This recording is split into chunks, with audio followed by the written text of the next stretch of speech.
Bonjour, aujourd'hui, que diriez-vous de faire une promenade à Hakone où vous pourrez profiter pleinement de la nature? Hakone est facilement accessible depuis les grandes villes comme Tokyo et Yokohama et de nombreux touristes viennent ici pour profiter des magnifiques paysages et des sources thermales qui sont tous deux créées par l'activité volcanique de la région.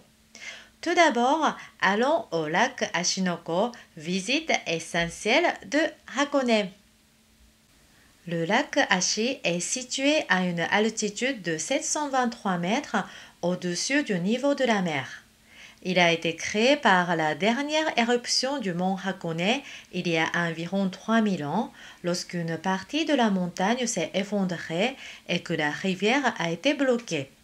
Il s'agit donc d'un lac de caldeira. Sa circonférence est d'environ 20 km. Vous ne trouverez aucune rivière se déversant dans le lac, même si vous faites tout le tour. Il pleut beaucoup dans la région du lac Ashi, environ 2 fois plus qu'à Tokyo. L'eau de pluie est filtrée par la surface des montagnes et se transforme en eau souterraine qui jaillit dans le lac Ashi. Et vous ne voyez pas non plus de rivière s'écouler, n'est-ce pas? Il y a bien une écluse, mais elle n'est utilisée que lorsque le niveau d'eau devient dangereusement élevé en raison de fortes pluies. Normalement, l'eau s'écoule vers la préfecture de Shizuoka via un canal d'irrigation qui traverse la montagne et qui a été achevé en 1670. C'est étonnant de savoir que ce type de construction avait déjà été réalisé pendant la période Edo. C'est incroyable. La longueur du tunnel est d'environ 1280 mètres et sa construction n'a pris que 4 ans.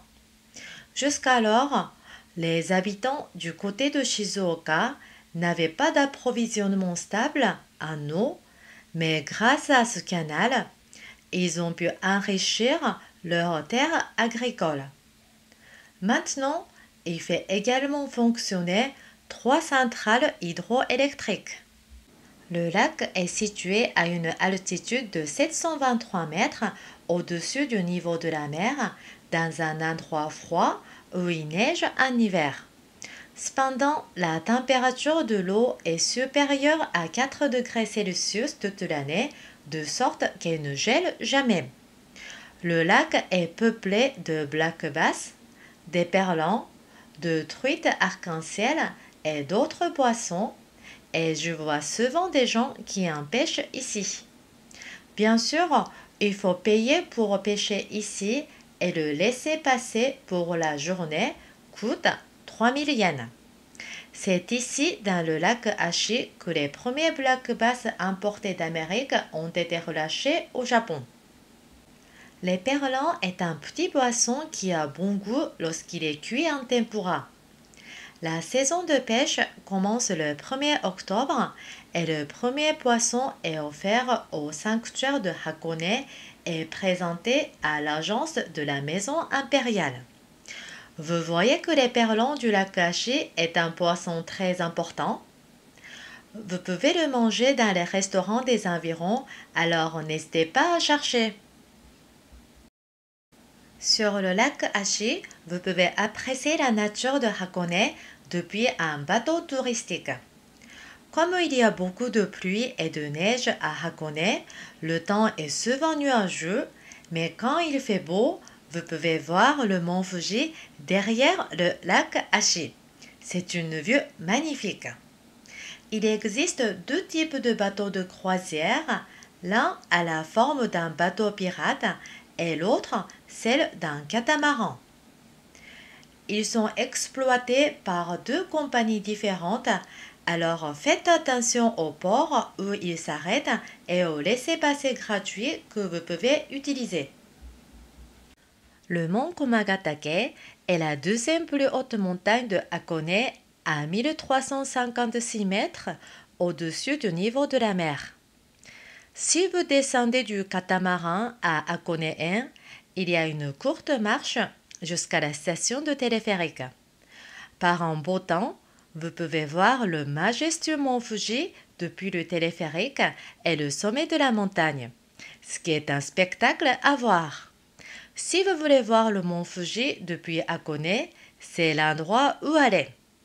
À Hakone-en, où vous descendez du bateau touristique, se trouve l'aquarium Hakone-en, situé à la plus haute altitude au Japon, et des restaurants. Une porte-torii rouge semble flotter sur le lac Ashi. Il est appelé le torii de la paix et a été érigé en 1952 pour commémorer l'entrée en vigueur du traité de paix de San Francisco, un traité qui a officiellement mis fin à la guerre et restauré la souveraineté du peuple japonais. L'inscription sur la plaque se lit comme suit Heiwa, qui veut dire paix. Si vous voulez en apprendre un peu plus sur l'histoire du Japon, vous devrez descendre du catamaran à Hakone Sekisho Ato et visiter le poste de contrôle Hakone Sekisho. En fait, Hakone était un lieu important dans l'histoire du Japon. À l'époque d'Edo, 5 routes principales ont été construites pour relier Edo, le centre politique du Japon, au reste du pays. L'une de ces routes est la route Tokaido qui relie Edo et Kyoto en passant par Hakone. Aujourd'hui, une partie de cette route subsiste encore à Hakone. Juste à la sortie de Hakone Sekisho, il y a une rangée de cèdres d'époque où les sentiments des anciens voyageurs semblent encore perdurer. Aujourd'hui, on y trouve encore environ 400 cèdres âgés de plus de 350 ans. À l'époque, ces arbres protégeaient les voyageurs du fort ensoleillement en été et du vent froid en hiver. Dans les montagnes, il y a encore environ 11 km de routes de montagnes escarpées et pavées de pierres d'époque. Pendant la période Edo, il y avait 53 points de contrôle au Sekisho dans tout le pays pour surveiller les passants. À cette époque, les Japonais étaient tenus de porter ces tsukotegata ou cartes d'identité lorsqu'ils voyageaient dans le pays qu'ils devaient présenter à chaque Sekisho ou le point de contrôle. En 1619, un Sekisho a été mis en place à Hakone pour surveiller l'entrée des armes à feu à Edo et le départ des femmes d'Edo. Mais pourquoi surveiller le départ des femmes d'Edo? Pendant la période Edo, les daimyo ou seigneurs féodaux locaux devaient voyager entre Edo et leur propre territoire tous les 2 ans pour montrer leur volonté de suivre le shogun.